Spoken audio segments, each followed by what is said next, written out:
வரகி பக்தர்கள் அனைவருக்கும் வணக்கம். இது நம்ம ஆதி வரகி யூடியூப் சேனல். வரகி அன்னையோட அருள் பரிபூரணமா எல்லாருக்குமே கிடைக்கணும்னு மனசார பிரார்த்தனை செஞ்சுக்கிட்டு நாம இந்த பதிவை ஆரம்பிக்கலாம்.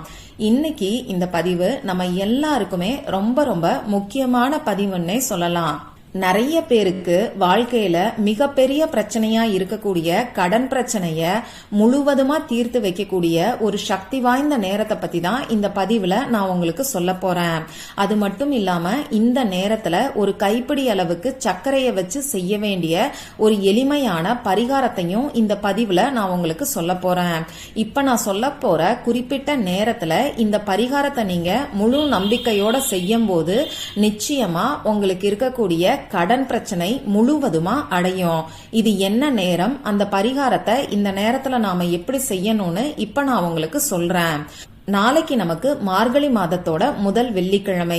பொதுவா மார்கழி மாசம்னாலே எவ்வளவு விசேஷமானதுன்னு உங்க எல்லாருக்கும் நல்லா தெரியும்.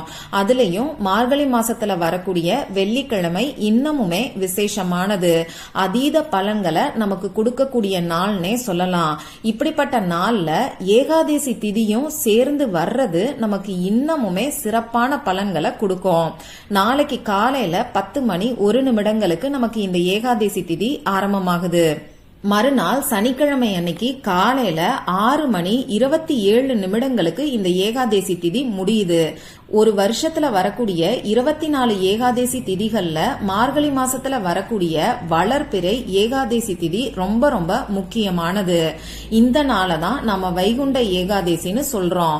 அந்த வகையில கோவில்கள்ல சொர்க்கவாசல் கதவு சனிக்கிழமை அன்னைக்கு காலையில நமக்கு திறப்பாங்க. இருந்தாலும் இந்த ஏகாதசி திதி நாளைக்கு வெள்ளிக்கிழமைக்கே நமக்கு ஆரம்பமாகுது. அந்த வகையில நாளைய நாள் ரொம்ப ரொம்ப சக்தி வாய்ந்த நாளா இருக்கு. இப்படிப்பட்ட சக்தி வாய்ந்த நாள்ல தான் நமக்கு இருக்கக்கூடிய கடன் பிரச்சனைய தீர்த்து வைக்கக்கூடிய அந்த சக்தி வாய்ந்த நேரமும் நமக்கு வருது. அந்த நேரம் என்னன்னு பாத்தீங்கன்னா மைத்ரேய முகூர்த்த நேரம் தான். இந்த மைத்ரேய முகூர்த்த நேரத்தை பத்தி இன்னைக்கு நிறைய பேருக்கு நல்லாவே தெரியும். நிறைய பேரு இந்த மைத்ரேய முகூர்த்த நேரத்தை பயன்படுத்தி பலனடைஞ்சுகிட்டும் வர்றாங்க. நம்ம சேனல்லையுமே ஒவ்வொரு மாசமும் வரக்கூடிய மைத்ரேய முகூர்த்தத்துக்கான பதிவுகளை தொடர்ந்து நான் உங்களுக்கு கொடுத்துக்கிட்டு இருக்கேன். இந்த மைத்ரேய முகூர்த்த நேரத்துல நமக்கு இருக்கக்கூடிய கடன்ல ஒரு சின்ன பகுதிய, அதாவது அசல்ல ஒரு சின்ன பகுதிய நாம திருப்பி கொடுக்கும் போது நமக்கு கடன்கள் சீக்கிரமா அடையும்.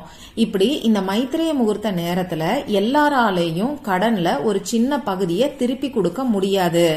இப்படி திருப்பி கொடுக்க முடியாதவங்க கடன் முழுவதுமா அடையறதுக்கு உங்க கையில இருக்கக்கூடிய 10 ரூபாய கூட எப்படி நீங்க எடுத்து வைக்கணுங்கிறத பத்தி ஏற்கனவே ஒரு வீடியோல நான் உங்களுக்கு சொல்லியிருக்கேன்.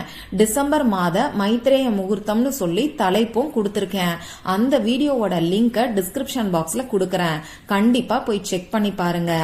நாளைக்கு வரக்கூடிய மைத்ரேய முகூர்த்த நேரம் ரொம்ப ரொம்ப சக்தி வாய்ந்தது. அதனால இந்த நாளை யாருமே தவற விடாதீங்க. இந்த மைத்ரேய முகூர்த்த நேரத்துல ஒண்ணு உங்க கடன்ல ஒரு சின்ன பகுதியை நீங்க திருப்பி கொடுங்க.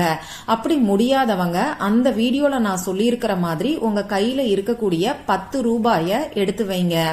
அடுத்ததா பாத்தீங்கன்னா இந்த மைத்ரேய முகூர்த்த நேரத்துல நாம கடன்கள் அடையறதுக்கான வழிபாடுகளையும் பரிகாரங்களையும் செய்யும் போது அது இன்னமுமே நமக்கு நல்ல பலன்களை கொடுக்கும். அந்த வகையில நாளைக்கு வரக்கூடிய மைத்ரேய முகூர்த்த நேரத்துல நமக்கு இருக்கக்கூடிய கடன்கள் அடையறதுக்கு நாம செய்ய வேண்டிய ஒரு எளிமையான பரிகாரத்தை தான் இப்ப நான் உங்களுக்கு சொல்ல போறேன்.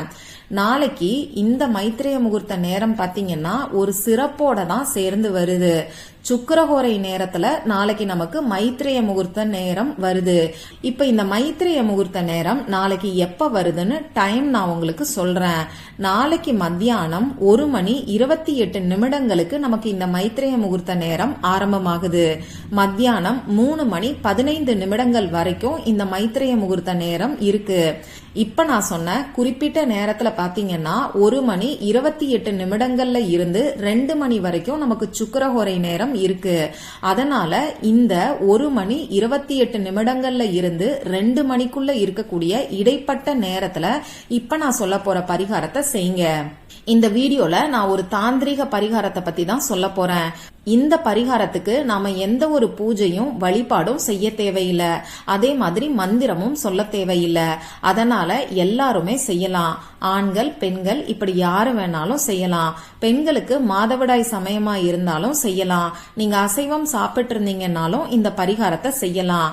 மார்கழி மாதத்தோட முதல் வெள்ளிக்கிழமையோட சேர்ந்து வரக்கூடிய இந்த ஏகாதேசி திதி வரக்கூடிய நாள்ல காலையில எந்திரிச்ச உடனேயே சொல்ல வேண்டிய ஒரு வார்த்தைய பத்தி ஏற்கனவே ஒரு வீடியோல நான் உங்களுக்கு சொல்லியிருக்கேன்.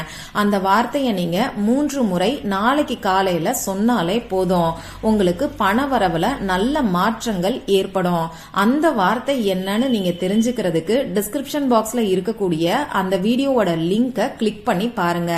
சரி, இப்போ இந்த பரிகாரத்துக்கு தேவையான பொருட்களை நான் உங்களுக்கு சொல்றேன். நான் முன்னாடியே சொன்ன மாதிரி ஒரு கைப்பிடி அளவுக்கு சர்க்கரை இருந்தாலே போதும். இந்த பரிகாரத்துக்கு நமக்கு வெள்ளை நிற சர்க்கரை தான் தேவைப்படும். இந்த வெள்ளை நிற சர்க்கரை பாத்தீங்கன்னா சுக்கிர பகவானோட அம்சம் பொருந்தியது. சுக்கிரஹோரையில வரக்கூடிய இந்த மைத்ரேய முகூர்த்த நேரத்துல வெள்ளை சர்க்கரையை வச்சு கடன்கள் அடையிறதுக்கான பரிகாரத்தை நாம செய்யும் போது நமக்கு நிச்சயமா 100% ரிசல்ட் கிடைக்கும். அடுத்ததா நமக்கு தேவையான பொருள் என்னன்னு பாத்தீங்கன்னா ஒரே ஒரு பிரியாணி இலை தேவைப்படும். கருப்பு புள்ளிகள் இல்லாத கிழியாத பிரியாணி இலையா பார்த்து எடுத்துக்கோங்க. அடுத்ததா இந்த பிரியாணி இலையில எழுதுறதுக்கு பேனாவையோ ஸ்கெட்ச் பேனாவையோ யூஸ் பண்ணிக்கோங்க. ரெட் கலர்ல இங்கு வரக்கூடிய பேனா, அப்படி இல்லைன்னா கிரீன் கலர்ல இங்கு வரக்கூடிய பேனாவை நீங்க பயன்படுத்திக்கோங்க. இப்ப நான் சொன்ன குறிப்பிட்ட மைத்ரேய முகூர்த்தமும் சுக்கிரஹோரையும் சேர்ந்து இருக்கக்கூடிய நேரத்துல இந்த பரிகாரத்தை நீங்க செய்யுங்க. ஒர்க் பண்றவங்க என்ன பண்ணலாம்னு பாத்தீங்கன்னா தேவையான பொருட்களை ஆபீஸ்க்கு நீங்க எடுத்துட்டு போயிட்டீங்கன்னா இப்ப நான் சொன்ன குறிப்பிட்ட நேரத்துல நான் சொல்ற பரிகாரத்தை செய்யுங்க. அடுத்ததா இந்த ஒரு கைப்பிடி அளவுக்கு சர்க்கரையை போட்டு வைக்கிறதுக்கு நமக்கு டப்பா தேவைப்படும். அது பிளாஸ்டிக் டப்பா, கண்ணாடி பாட்டில், இப்படி எதை வேணாலும் நீங்க யூஸ் பண்ணிக்கலாம். ஆனா மூடியோட இருக்கிற மாதிரி ஒரு டப்பாவை நீங்க எடுத்துக்கோங்க. இப்ப நான் சொன்ன குறிப்பிட்ட நேரத்துல நீங்க எடுத்து வச்சிருக்கக்கூடிய பிரியாணி இலையில உங்களுக்கு இருக்கக்கூடிய கடன் தொகைய நீங்க எழுதுங்க. இத நீங்க செய்யறதுக்கு முன்னாடி உங்க குலதெய்வத்தையும் மகாலட்சுமி தாயாரையும் நினைச்சு மனசுக்குள்ள பிரார்த்தனை செஞ்சுக்கிட்டு இந்த பரிகாரத்தை செய்ய ஆரம்பிங்க. இப்படி பிரியாணி இலையில உங்களுக்கு இருக்கக்கூடிய கடன் தொகைய எழுதினதுக்கு அப்புறமா கீழே பணவரவுன்னு சொல்லி எழுதிக்கோங்க. சப்போஸ் உங்களுக்கு 2-3 கடன் இருக்குன்னா அந்த கடனை அடைக்கிறதுக்கு எவ்வளவு பணம் தேவையோ, அதாவது உங்களோட மொத்த கடனோட தொகைய இந்த பிரியாணி இலையில எழுதிக்கோங்க. டோட்டல் அமௌண்ட பிரியாணி இலையில எழுதிட்டு கீழே பணம் வரவுன்னு சொல்லி எழுதிக்கோங்க. இப்படி எழுதி வச்சிருக்கக்கூடிய பிரியாணி இலைய நீங்க எடுத்து வச்சிருக்கக்கூடிய டப்பால போட்டுட்டு இந்த பிரியாணி இலை வெளியே தெரியாத அளவுக்கு சர்க்கரையை வச்சு அந்த டப்பாவை ஃபில் பண்ணி வச்சுக்கோங்க. இந்த சர்க்கரை பாத்தீங்கன்னா இனிப்பு சுவையுடைய பொருள். இனிப்பான விஷயங்களை நமக்கு ஈர்த்து கொடுக்கும். அது மட்டும் இல்லாம சுக்கிர பகவானோட அம்சம் பொருந்திய இந்த சர்க்கரை பண வரவை நமக்கு ஈர்த்து கொடுக்கும். அந்த டப்பால சர்க்கரையை கொட்டி வச்சதுக்கு அப்புறமா இந்த டப்பாவை மூடிடுங்க. வீட்ல இருக்கிறவங்க இந்த டப்பாவை உங்க வீட்ல கிச்சன்ல ஏதாவது ஒரு இடத்துல வச்சிருங்க. ஆபீஸ்ல இருந்து இந்த பரிகாரத்தை செய்யறவங்க உங்க பேக்ல இந்த டப்பாவை வச்சுக்கோங்க. திருப்பி நீங்க வீட்டுக்கு வந்ததுக்கு அப்புறமா உங்க வீட்ல கிச்சன்ல இந்த டப்பாவை ஏதாவது ஒரு இடத்துல வச்சிருங்க. 1 மாசம் வரைக்கும் இந்த டப்பா அப்படியே இருக்கட்டும். 1 மாசம் முடிஞ்சதுக்கு அப்புறமா இந்த டப்பால இருக்கக்கூடிய சர்க்கரையை எடுத்து எறும்புகளுக்கு உணவா போட்டுருங்க. அடுத்ததா இந்த பிரியாணி இலைய எரிச்சிட்டு உங்க வீட்டுக்கு வெளியில வந்து இந்த சாம்பலை ஊதி விட்டுருங்க. உங்களுக்கு இருக்கக்கூடிய கடன் பிரச்சனை முழுவதுமா தீர்ந்துட்டதா உங்க மனசுல நீங்க நினைச்சுக்கிட்டே இந்த பிரபஞ்சத்துக்கு நன்றிய சொல்லுங்க. எந்த அளவுக்கு உணர்வு பூர்வமா நீங்க நன்றிய சொல்றீங்களோ அந்த அளவுக்கு உங்களுக்கு இருக்கக்கூடிய கடன் பிரச்சனை சீக்கிரத்திலேயே அடையும். நாளைக்கு நமக்கு ரொம்ப ரொம்ப சக்தி வாய்ந்த நாள்.